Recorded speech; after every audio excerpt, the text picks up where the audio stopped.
তুরস্কে ইউক্রেনের হামলার প্রতিশোধ নিচ্ছে পুতিন বাহিনী।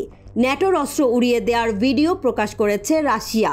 ইস্কান্দার মিসাইলে রাশিয়ান বাহিনীর বাজিমাত, পুড়ে ছাই হয়ে গেছে ন্যাটোর অস্ত্র।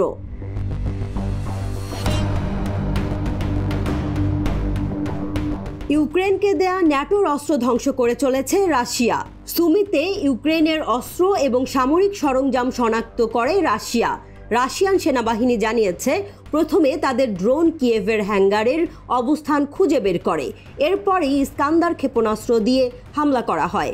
এই হামলায় জার্মান নির্মিত রাডার সমরযান হারায় ইউক্রেন।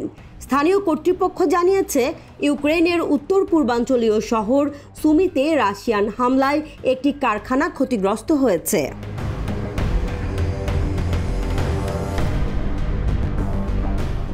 ইউক্রেনের বিমান বাহিনীর দাবি, তারা ইউক্রেনের 5টি অঞ্চলে রাশিয়ার উৎক্ষেপণ করা 18টির মধ্যে 12টি ড্রোন গুলি করে ভূপাতিত করেছে।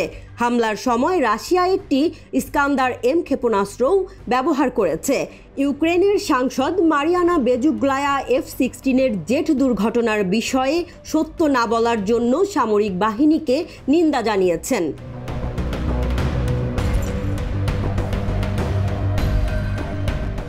রাশিয়ার বড় ধরনের ক্ষেপণাস্ত্র হামলা প্রতিহত করতে গিয়ে ইউক্রেনে যুক্তরাষ্ট্রের তৈরি F-16 যুদ্ধ বিমান বিধ্বস্ত হয়েছে। গত মাসের শেষের দিকে কিয়েভে F-16 যুদ্ধ বিমান সরবরাহের পর এটি প্রথম বিধ্বস্তের ঘটনা। রাশিয়া সম্প্রতি ইউক্রেনে 2 শতাধিক ক্ষেপণাস্ত্র ও ড্রোন হামলা চালায়, যুদ্ধকালীন যা অন্যতম বড় বোমা হামলা। এ হামলা প্রতিহত করতে গিয়ে পাইলট ক্যাপ্টেন ওলেস্কি মেস প্রাণ হারান।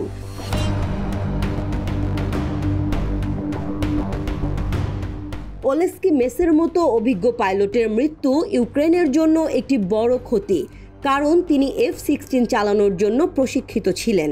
ইউক্রেনের সেনাবাহিনীর ওয়েস্টার্ন কমান্ড জানিয়েছে, মারা যাওয়ার আগে সেই পাইলট 3টি ক্ষেপণাস্ত্র ও 1টি ড্রোন ধ্বংস করেন। দেশ রক্ষায় নিজের জীবন দিয়েছেন তিনি।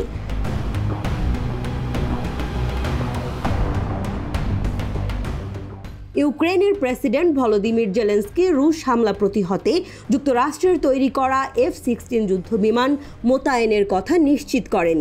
পাশাপাশি রাশিয়ার অভ্যন্তরে পশ্চিমাদের দেয়া দূরপাল্লার অস্ত্রের মাধ্যমে হামলা চালাতে মিত্রদের অনুমতিও চান তিনি।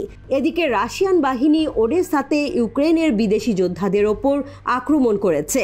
সুমিতে ন্যাটোর অস্ত্রে রুশ বোমা হামলার পরদিনই এই ঘটনা ঘটে। রাশিয়ান সেনারা ওডেসা বন্দরে রকেট নিক্ষেপ করেছিল, যেখানে বিদেশি ভাড়াটে সেনারা পশ্চিমা সামরিক সরঞ্জামগুলো পরিচালনা করছিল।